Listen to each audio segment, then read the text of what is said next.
Peuple congolais, bonjour, partout où vous êtes, que vous soyez dans le pays, au Congo ou ailleurs à l'étranger. Donc, je vous passe mon petit bonjour dominical. Alors, chose première, chose due, donc, comme je l'avais dit, je prendrai de temps en temps la parole pour aborder des sujets d'actualité et en relation, bien sûr, avec notre pays. Et comme nous ne vivons pas de façon isolée, donc ce qui se passe dans le monde, évidemment, nous concerne directement ou indirectement. Voilà pourquoi il est essentiel de temps en temps de prendre la parole pour éclairer la lanterne et surtout apporter son opinion. Et ça, c'est très important. Et comme je l'avais dit aussi, avec cette petite chaîne à laquelle je vous invite à vous abonner massivement, j'en ferai donc un espace d'échange et de réflexion, non pas pour invectiver ou pour offenser qui que ce soit, mais beaucoup plus pour construire, donc pour apporter parfois des solutions qui manque cruellement à notre pays, hélas. Alors, donc je voulais dire qu'aujourd'hui, je vais parler un peu en lien avec ce qui se passe en Ukraine et l'agression inacceptable de la Russie sur l'Ukraine et surtout les conséquences que cela vont avoir avec le reste du monde et notamment l'Afrique et donc en particulier notre pays, le Congo-Brazzaville. Alors si j'interviens aujourd'hui, c'est aussi parce que j'ai suivi, donc comme le monde entier d'ailleurs, que le Congo a voté contre la résolution des Nations Unies qui condamne justement l'agression de l'Ukraine par la Russie. Bon, évidemment, nous ne sommes pas surpris parce que nous savons que celui qui dirige le Congo depuis que nous sommes enfants, hein, nous-mêmes, aujourd'hui vous voyez, j'ai des cheveux blancs, bon, il est vrai que lui, il n'en a pas. Peut-être que lui, il est né pour ne jamais vieillir, mais enfin, ce que je veux dire, c'est que ça fait donc belle lurette que le monsieur est à la tête de notre pays, et nous savons tous comment le pays est conduit, et donc souvent ça nous emmène à intervenir pour essayer d'éclairer la lanterne, et aussi proposer des solutions. Alors, sur la question de l'Ukraine et de la Russie, bien sûr, je voudrais que les Congolais aujourd'hui sachent que cela aura des conséquences, je dirais, néfastes pour notre pays. Il est vrai qu'aujourd'hui, ceux qui ont les yeux fermés, hein, parce que je peux le dire comme ça, parce que les Congolais, comme je l'ai toujours dit, nous avons un peu comme les yeux fermés, on ne voit pas ce qui se passe dans le monde, et même ce qui se passe autour de nous, on ne voit rien, et c'est pour ça que on accepte l'inacceptable. Donc, je vais essayer de vous montrer que les Congolais n'ont pas intérêt à se réjouir aujourd'hui de la situation en Ukraine. Et M. Denis Sassou Nguesso qui a voté en pensant qu'il enfin, s'abstenir, pour moi, c'est être contre. Hein, parce que quand tu n'es pas contre, tu te prononces clairement. Donc, jeu l'ambiguïté, genre je m'abstiens pour jouer sur les deux tableaux. Ça trompe les naïfs, mais pas ceux qui ont un certain éclairage. Hein, ceux qui ont une vision de la vie, ils savent tout de suite que cette personne-là, en fait, elle cache la vérité. Voilà. Donc, dans le cas du Congo, je pense que tout le monde sait que Denis Sassou Nguesso a toujours calqué son modèle de gestion du pays sur la Russie, notamment sur M. Vladimir Poutine. Et donc, c'est son ami. D'ailleurs, les problèmes que nous avons, moi-même j'ai eu à traiter avec des amis suisses, notamment le cas de Genfort, ça a toujours eu un lien avec la Russie, de Vladimir Poutine. Donc, le Congo et la Russie, je ne veux même pas parler du temps où nous étions enfants, où nous étions directement considérés comme un pays communiste, mais le Congo et la Russie ont toujours eu une convergence, disons, de vision du monde, ce qui est triste d'ailleurs pour notre pays. Et je vais m'en expliquer. Alors, voyez-vous, la Russie aujourd'hui mène une guerre parce que, comme je l'ai déjà dit dans une de mes précédentes vidéos, M. Poutine rêve de reconquérir, je dirais, la puissance perdue hein, de son empire, l'empire soviétique. Et donc, il est tenté de faire le tout pour y parvenir, et malheureusement, il confond les époques. C'est un peu ce qui se passe dans notre pays. M. Denis Sassou Nguesso a ramené au Congo le système de parti unique de l'époque où aujourd'hui on a l'impression que le PCT c'est l'État, hein, comme ça se passait lorsque nous étions enfants encore une fois, alors que les temps ont changé et que le monde a changé. Alors, M. Vladimir Poutine, comme les Congolais d'ailleurs, a toujours misé sur la diplomatie du pétrole et du gaz pour faire du chantage dans le monde. Et donc, il a toujours pensé que, notamment l'Allemagne, la France et les autres pays européens, étant dépendants du pétrole et du gaz russe, eh bien, ces gens-là ne pouvaient pas prendre des décisions qui pourraient l'empêcher de faire ce qu'il veut. Voilà. Et je pense qu'aujourd'hui, il est surpris par le fait que le monde entier, finalement, s'est coalisé contre lui, évidemment, en dehors de ceux qui sont toujours dans une réflexion du passé, comme le Congo-Brazzaville et bien d'autres, hein, je ne veux pas citer la Chine. Mais bon, cela dit, ce que je veux dire par là aujourd'hui, c'est que les conséquences pour notre pays sont à venir. Pourquoi? Aujourd'hui, les Congolais sont, je suppose, très heureux du fait de la guerre en Ukraine, les prix du pétrole ont flambé. Donc là, on a bien vu qu'il y a eu un bond de plus de la moitié. Je pense qu'on est passé à 120 $ aujourd'hui le baril. Évidemment, cela donne l'impression de faire les affaires du Congo. J'imagine que dans les milieux de M. Denis Sassou Nguesso, les gens sont plus que heureux. Ils se disent que, voilà, c'est des gens bien nés, ils ont une bonne étoile, ça redémarre toujours, le pétrole remonte toujours, mais c'est une erreur. Je vais vous dire pourquoi. Parce que vous voyez, M. Poutine, contrairement à ce qu'il peut penser, ou ce que ceux qui le soutiennent peuvent penser, vient de commettre là, à mon avis, une grosse erreur. Parce que, voyez-vous, les Occidentaux, c'est pas comme nous, hein, les Africains qui sommes là, dès qu'il y a un problème, bon, on est fataliste, si vous voulez. Les Occidentaux, eux, ils réfléchissent. Chaque fois qu'ils sont confrontés à une situation, ils sont obligés de réfléchir pour chercher des solutions de sortie et surtout pour faire des projections sur l'avenir. Et c'est là le point le plus important sur lequel je voulais parler avec vous. Voyez-vous, vous savez, il y a eu le choc pétrolier de 1973 qui a eu des conséquences néfastes sur les économies occidentales. Et ils ont réfléchi pour trouver des moyens pour éviter que cela ne se reproduise. Voyez-vous? Et lorsque, là c'est le cas, je vais prendre le cas de la France, hein, notre allié historique. La France de Gaulle a décidé d'investir, si vous voulez, les sous-sols africains, notamment le Gabon, le Congo, c'est suite à la décision de la Russie, d'Algérie, de fermer les vannes de son gaz et de son pétrole, eh bien, ils ont cherché des solutions de contournement. Et donc, ils sont allés chez nous, au Gabon et au Congo, et aujourd'hui, nous en subissons les conséquences, comme tout le monde le sait. Ceci pour vous dire que les Occidentaux, chaque fois qu'ils sont confrontés à une situation, eh bien, ils cherchent des solutions, ils cherchent des parades, et surtout, ils réfléchissent sur l'avenir pour éviter justement d'être pris au piège. Alors, M. Poutine, qui a toujours pensé qu'avec son pétrole et son gaz, il pouvait faire chanter le monde, eh bien, à mon avis, comme je viens de vous le dire, il commet là une grave erreur aujourd'hui parce que les temps ont changé. Eh bien, qu'est-ce qui va se passer?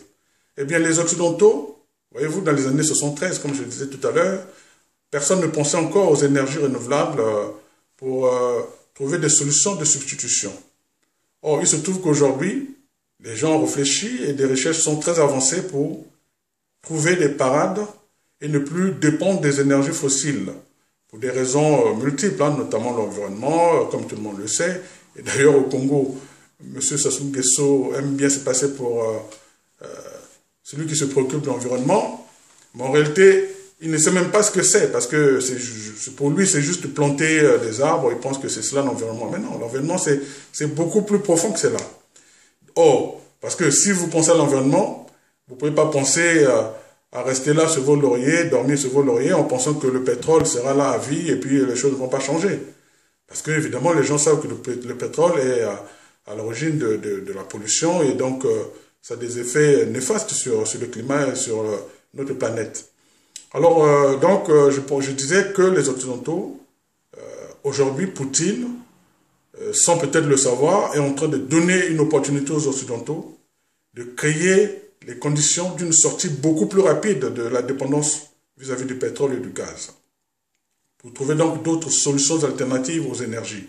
Et je suis convaincu que dans les années qui vont venir, eh bien le pétrole et le gaz vont perdre toute leur importance qui fait qu'aujourd'hui, les pays comme le Congo, comme je disais, la Russie et beaucoup d'autres sont là, ils réfléchissent très peu sur d'autres solutions parce qu'ils pensent que le pétrole sera éternel.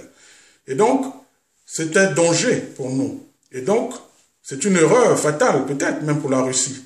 Parce que la Russie, en vérité, a une économie qui ressemble à celle d'un pays en développement, comme le Congo, puisque la Russie dépend aussi essentiellement de ses matières premières. Or, tout le monde le sait que lorsque vous dépendez des matières premières, vous ne pouvez pas prétendre à un développement quelconque. Parce que la matière première prend de la valeur qu'une fois qu'elle est transformée. Or, dans nos pays, par exemple, on ne la transforme pas, et donc, tant qu'elle reste en l'état brut, eh bien, elle ne vaut rien. Voilà. Ceux qui n'ont jamais compris pourquoi les pays comme les nôtres, comme notre pays voisin à côté de la RDC, on est rempli de matières premières avec un sous-sol vraiment riche, mais on reste pauvre. Les gens s'étonnent. C'est vrai qu'il y a la gabegie, il y a les détournements, il y a des détournements de fonds, c'est vrai. Mais la vérité aussi est que nous avons des matières premières, mais à l'état brut. C'est-à-dire que c'est des matières qui ont très peu de valeur, puisque la valeur, souvent, c'est en transformant la matière que la matière prend de la valeur. Or, nous nous contentons juste d'extraire la matière première ou de couper du bois ou de, je ne sais pas moi, même si c'est l'agriculture, bon, il faut transformer, évidemment, pour gagner en termes de richesse. Or, nous ne sommes pas à ce stade-là. Les gens n'ont même jamais réfléchi, justement, à arriver à ce stade, parce qu'ils se contentent d'être là comme des fournisseurs, hein, parce que c'est cela, notre rôle, fournir aux autres des matières qui leur permettent de transformer et ensuite de se développer, et ensuite de nous les revendre derrière plus cher. Alors, donc, je disais que les Congolais ne doivent pas se réjouir aujourd'hui de la flambée des prix du pétrole. Parce que c'est quelque chose, d'ailleurs, on l'a bien vu. Hein, c'est des choses qui sont variables. Les prix ne restent jamais éternellement très hauts. Et d'ailleurs, les gens vont à un moment donné faire la pression sur les grands producteurs pour que on puisse augmenter la production et baisser les prix. Parce que c'est évident que ça ne pourra pas tenir si on doit rester très haut à 120, 130, 140, 150 $. C'est impossible. Et donc, c'est une solution, je dirais, ce sont des situations éphémères. Et seuls les gens qui ont une réflexion limitée peuvent se réjouir de dire, voilà, c'est très bien, grâce à la Russie, grâce à la guerre en Ukraine, aujourd'hui, nous avons le pétrole à 120 $, donc on va faire la fête comme d'habitude, on va détourner encore en masse et tout ça. Vous voyez, donc je tenais quand même à souligner cela pour que les Congolais apprennent à comprendre que la politique que mène de M. Denis Sassou Nguesso a toujours été je dirais, une condamnation pour le peuple congolais et l'avenir. M. Denis Sassou Nguesso a 80 ans, comme vous le savez, même si, évidemment, il continue à se déteindre la peau, à noircir ses cheveux avec des produits que l'on appelle couramment chez nous le yombo. M. Denis Sassou Nguesso est en fait à la fin. Il tend vers la fin. Ça, c'est la nature qui le veut ainsi. C'est pour dire que c'est un monsieur qui est, de mon point de vue, très très méchant. Parce que qu'est-ce qu'il va léguer au Congo? Qu'est-ce qu'il va léguer au Congo? Il aura exploité les richesses, notamment le pétrole et le bois, pendant tout le temps. Hein, comme je l'ai dit, nous étions encore enfants lorsque M. Denis Sassou Nguesso arrive au pouvoir. Regardez l'état aujourd'hui de mon apparence physique. Vous voyez bien que je ne suis plus du tout un jeune. Et donc, nous avons vieilli avec ça. Et donc, tout ce temps-là, M. Denis Sassou Nguesso a bradé le pétrole congolais. Il a vraiment foutu le pays dans une situation, je dirais, chaotique, mais sans s'en soucier. Et curieusement, il y a des gens qui sont là, qui le soutiennent, qui pensent que c'est l'homme de la situation. Parce que demain, M. Denis Sassou Nguesso va passer. Et qu'est-ce qu'il va léguer au Congo? Le pétrole, comme je l'ai dit, c'est un bien qui va finir par disparaître, hein, parce que les énergies fossiles ne sont pas éternelles. Comme vous le savez, ce n'est pas des énergies renouvelables non plus. Et donc, le Congo, à un moment donné, aura perdu, je dirais, 50 ans de sa vie avec son pétrole, et puis n'en aura tiré aucun résultat positif. Parce que l'argent, ça a servi à financer les réseaux mafieux de Sassou Nguesso, qui l'aident à se maintenir au pouvoir. Les gens ont vu que pendant la période où il cherchait à modifier sa constitution, il distribuait de l'argent partout. En fait, c'était une manière de faire du lobbying Parce que Sassou Nguesso, l'argent du Congo, c'est pour lui, c'est pour servir son éternité au pouvoir et préparer donc l'avenir de ses enfants en leur donnant la possibilité de s'enrichir sans limite. Et puis bon, ben, quelques personnes qui gravitent autour, bon, ben, ils reçoivent des miettes, et puis voilà. Mais le Congo profond, le Congo de demain, le Congo éternel, qu'est-ce qu'il reçoit en retour? Rien du tout. Parce que le pétrole du Congo va disparaître et le Congo restera toujours dans un état, je dirais, embryonnaire, parce que c'est un pays qui n'aura jamais connu un début de développement. Et avec quoi, en ce moment-là, nous allons avancer? Ben, il faudra chercher d'autres solutions. Mais pour cela, encore, faudra-t-il que les Congolais aient des gens qui ont une réflexion, des gens capables. Parce que c'est vrai que des gens, les Congolais ont des intelligences. Il suffit simplement qu'aujourd'hui, le Congo soit dirigé par ces gens-là qui ont une envie de voir les choses avancer, des gens qui sont consciencieux de la nécessité justement pour un pays de se bâtir avec des fondations solides. Et en ce moment-là, je pense que le Congo pourra connaître un début de sort. Bon, mais comme je l'ai dit, malheureusement, les Congolais ont choisi de suivre comme des moutons un monsieur qui, en fait, détruit le pays, les détruit, mais je ne sais pas pour quelle raison, vraiment, parce que parfois j'essaie de réfléchir pour essayer de comprendre pourquoi est-ce que les Congolais ne comprennent vraiment pas que Sassou est le mal du Congo et qu'il faut s'en débarrasser. Regardez le Congo. Lorsque Sassou Nguesso était au pouvoir dans les années 80, 92, enfin 91, 92, le Congo ne recevait de son pétrole que 17%. D'accord? Et ça, c'est connu. Monsieur Pascal Lissouba arrive, évidemment, il a eu tous les problèmes du monde parce qu'il a voulu changer les choses. Donc, il a créé les conditions qui aujourd'hui permettent au Nguesso de s'amuser. Donc, grâce à monsieur Lissouba, et ça, c'est à mettre vraiment à son actif, eh bien, le Congo a renégocié les contrats de pétrole jusqu'à avoir ce que nous appelons le contrat de partage de production.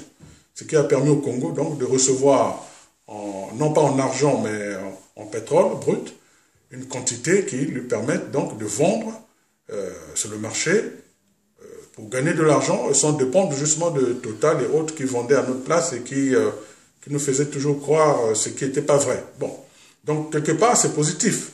Grâce à M. Lissouba, nous en sommes arrivés là. Mais qu'est-ce qui se passe aujourd'hui? M. Sassou Nguesso a détourné cela. C'est-à-dire que le Congo vend le pétrole.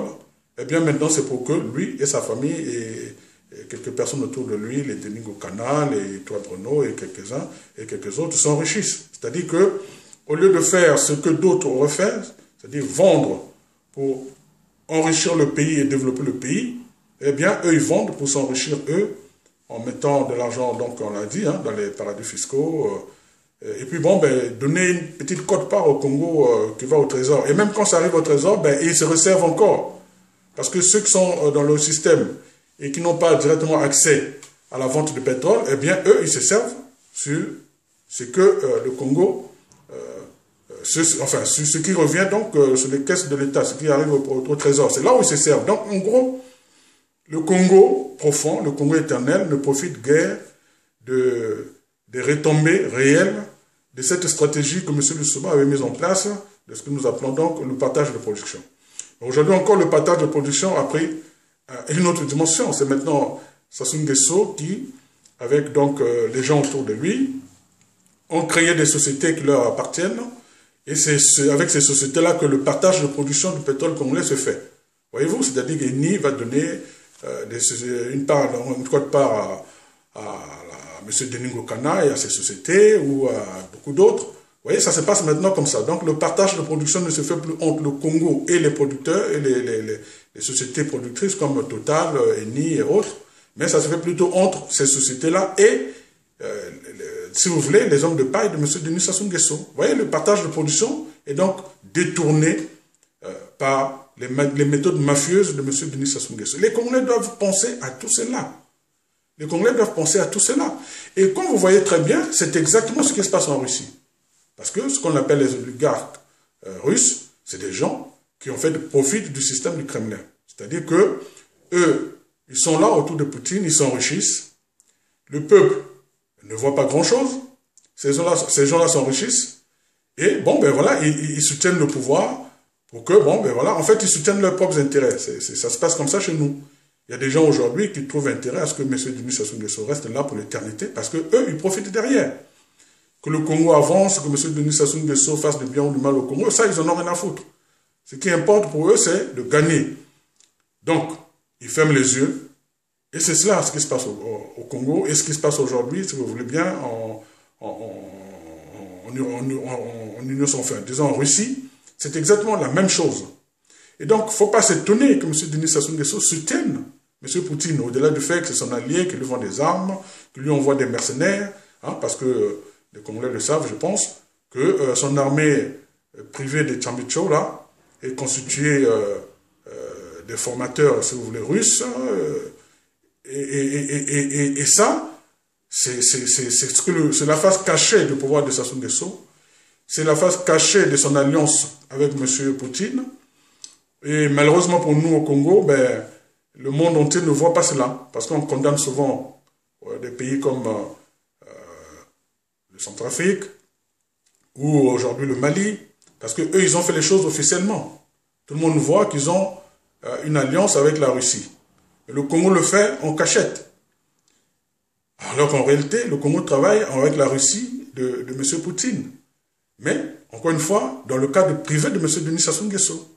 Donc, si vous demandez à tous ceux qui sont ministres des Affaires, ministres plutôt de la Défense au Congo, ils vous diront qu'ils n'ont jamais eu accès, par exemple, à Tchambicho, pour savoir exactement ce qui s'y passe.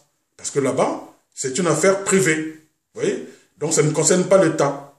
Donc, c'est une armée privée, avec tous les moyens, avec tout l'armement. Donc, on fait venir les instructeurs russes et tout ça. Vraiment, tout se fait en parallèle. Donc, la relation entre M. Denis Sassou Nguesso et M. Poutine, c'est une relation privée qui ne concerne pas l'État congolais. Donc, ce sont des affaires que Sassou Nguesso seul et sa famille gèrent. Et ça devait nous inquiéter. Alors, le problème, c'est qu'aujourd'hui, quand je parle de ça, c'est parce que, voyez-vous, le vote va pénaliser le Congo. Le vote de Sassou Nguesso, son abstention va pénaliser le Congo demain. Parce que ce qui va se passer, c'est quoi? C'est que pour affaiblir la Russie, eh bien, il y aura comme un nouveau formatage du monde qui va avoir lieu. C'est-à-dire que les Américains, les Français, enfin les Occidentaux, vont étudier la carte de ce vote. Et ils vont se rendre compte que le monde sera divisé entre ceux qui sont, on va dire, pour la dictature, hein, c'est-à-dire ceux qui n'aiment pas la liberté, ceux qui soutiennent les soutenables, et des gens qui pensent que le monde doit évoluer. Donc le monde sera divisé dans ces deux blocs-là. Et le Congo va se retrouver, du fait de son vote, ben, du côté de ceux qui sont pour la dictature, si vous voulez. Parce que soutenir Poutine, c'est soutenir la dictature. Comment voulez-vous aujourd'hui soutenir quelqu'un qui agresse un pays au XXIe siècle? Comment voulez-vous justifier cela? Que l'on parle des intérêts géostratégiques. D'accord. Mais quel droit ça peut donner de décider de dire j'envahis tel pays et j'en fais un pays soumis, un pays conquis au XXIe siècle? Après ce qu'on a connu avec Hitler. Aujourd'hui, Hitler, le Hitler des temps modernes, c'est Poutine. Ça, c'est indiscutable. Alors, comment un pays comme le Congo peut donner sa voix pour soutenir une telle initiative?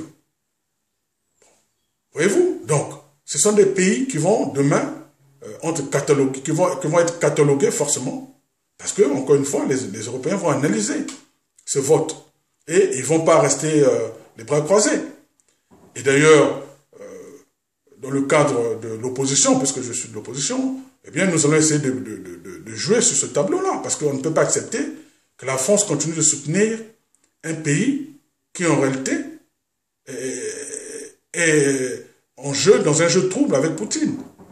On ne peut pas accepter non plus que les États-Unis, par exemple, donnent l'approbation pour le FMI et autres à un pays qui, en réalité, est dans un jeu flou avec Poutine. Ce n'est pas possible. Et donc, comme nous ne voulons pas être catalogués comme étant ceux qui soutiennent les soutenables, c'est-à-dire des guerres pour assouvir, si vous voulez, l'hégémonie soviétique ou russe, eh bien, nous allons donc travailler avec ces gens-là pour leur dire, débarrassez-nous de ceux qui veulent nous emmener sur cette voie. Ça, c'est une évidence. Ce n'est pas parce qu'on n'aimerait pas le pays qu'on va le faire, mais c'est parce que justement, on souhaiterait que le pays se débarrasse des gens qui pensent comme par le passé. C'est-à-dire que le monde ne doit pas évoluer, ils ne sont pas pour la liberté, ils sont pour, si vous voulez, maintenir les gens dans une forme d'obscurantisme. Et ça, nous ne pouvons pas l'accepter. Nous ne pouvons pas l'accepter. Voilà pourquoi je suis en train de vous dire ici que nous allons travailler pour faire en sorte que M. Sassou Nguesso soit mis un peu, je dirais, le Congo de M. Sassou Nguesso soit mis au banc des nations. Ça, c'est sur le banc des nations, parce que c'est inacceptable. C'est inacceptable. Et je ne voudrais pas non plus qu'on nous mette tous dans le même sac pour dire que les Congolais soutiennent ce qui se passe enfin, que les Congolais soutiennent la politique russe, la politique de conquête, de domination. Ça, nous ne sommes pas là-dedans, nous. Si M. Denis Sassou Nguesso est dedans, mais pas nous. Et donc, nous devons nous battre pour qu'il y ait au moins un distinguo clair. Voilà. Alors, encore une fois, le but, ce n'est pas d'être très lent. C'était juste de vous dire que nous devons réfléchir à faire vraiment en sorte que M. Denis Sassou Nguesso libère ce pays, ou du moins que nous nous débarrassions de ce monsieur, d'une manière ou d'une autre, pour l'intérêt supérieur de notre nation, et surtout pour la postérité. Voyez-vous?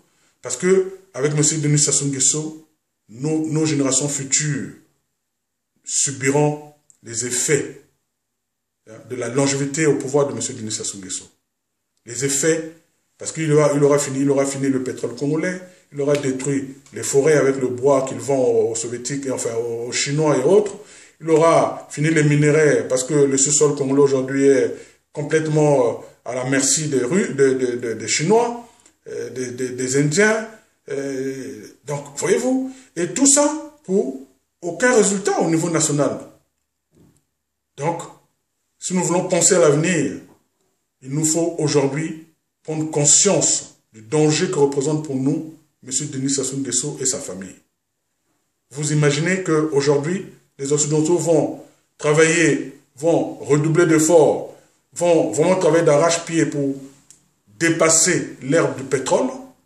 Et donc le Congo va se retrouver avec, je veux dire, le Congo ne se retrouvera avec rien, puisque notre ressource aujourd'hui, ce qui nous permet de nous sentir un peu comme un État, c'est le pétrole.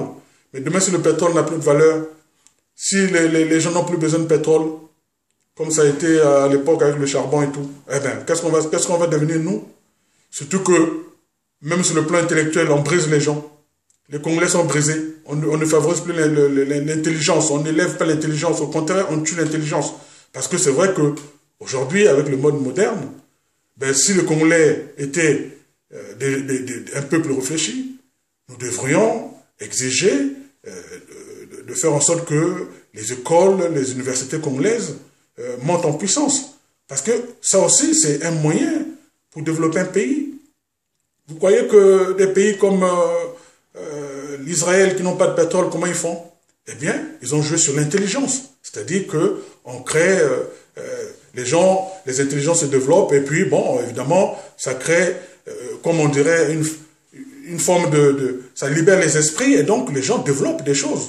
Par exemple, sur le plan de la technologie, sur le plan de beaucoup de choses. Hein.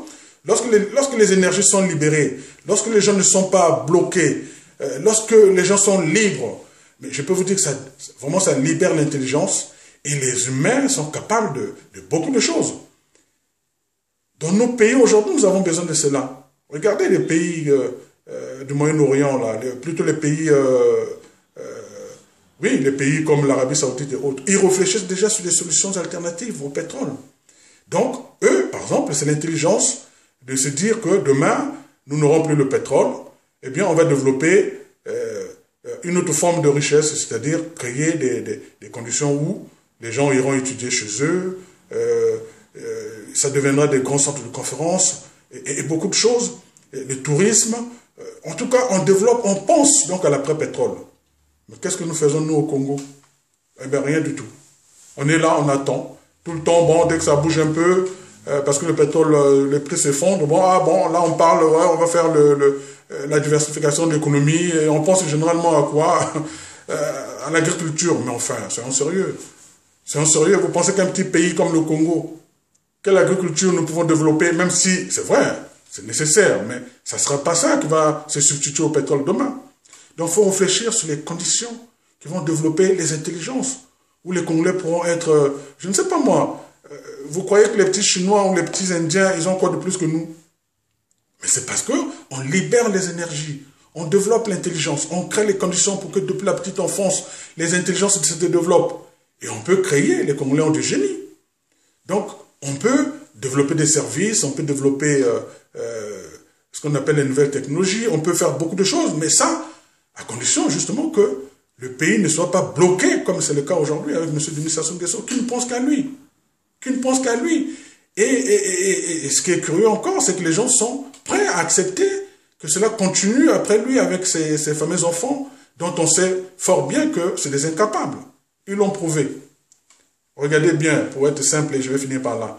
Vous croyez vraiment que si les Nguesso avaient une vision, si les Nguesso étaient des gens vraiment intelligents, depuis que nous sommes enfants, ils ont toujours baigné dans l'argent de l'État. Mais qu'est-ce qu'ils ont fait comme investissement sur le plan personnel? Et même pour s'enrichir par les études, on n'en connaît pas, nous, les Nguesso qui sont allés faire telle chose dans le monde, qui ont étudié dans les bonnes écoles, ou qui peuvent montrer que c'est des gens qui ont même une envie. Mais non, ils sont là, comme monsieur tout le monde, hein, comme monsieur tout le monde, alors que, franchement, c'est des gens qui auraient pu, franchement, bénéficier ou profiter, je dirais, des conditions que leur offrait le pays pour se cultiver. Pour se cultiver. Mais non, ils sont là. Ils discutent même les petits marchés là avec les Congolais lambda. Voilà. C'est des gens limités, des gens qui n'ont aucune vision. Et c'est pas des gens comme ça à qui il faut donner le destin d'un pays. C'est pas possible. Parce qu'il faut avoir une vision. Et pour développer un pays, il faut déjà soi-même avoir des facultés. Parce que pour penser à voir plus loin, il faut que toi-même déjà, en ton propre sein, que tu aies déjà cette envie-là. Mais si c'est des gens qui sont là, bon, pour eux, la vie, c'est la dudui, comme on dit chez nous, hein, c'est-à-dire que la jouissance, bon, voilà. Ils ne se donnent pas la peine pour étudier, ils ne se donnent pas de la peine pour essayer de se casser les méninges. Non, non.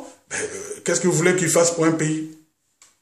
Alors, mes chers amis, chers compatriotes, donc réfléchissons bien. Le pétrole, je pense que là, M. Poutine vient de donner un coup de grâce au pétrole, parce que je suis convaincu que dans les années à venir, les Occidentaux vont se débarrasser de cette dépendance au pétrole. Et donc, la Russie sera affaiblie. Hein, ceux qui soutiennent la Russie aujourd'hui, vous devez le savoir, même si c'est vrai qu'aujourd'hui les effets ne se font pas ressentir, mais croyez-moi, dans 10-15 ans, eh ben, les effets se ressentiront cruellement pour la Russie. Ça sera un pays complètement à l'abîme, et ça sera la connerie de M. Poutine, parce que en réalité, il ne voit pas à long terme, il ne voit pas le long terme. Et les pays comme le Congo, les pays qui dépendent justement de ces matières premières-là, le pétrole et autres, subiront les conséquences. Parce que, ben, l'attraction pour le pétrole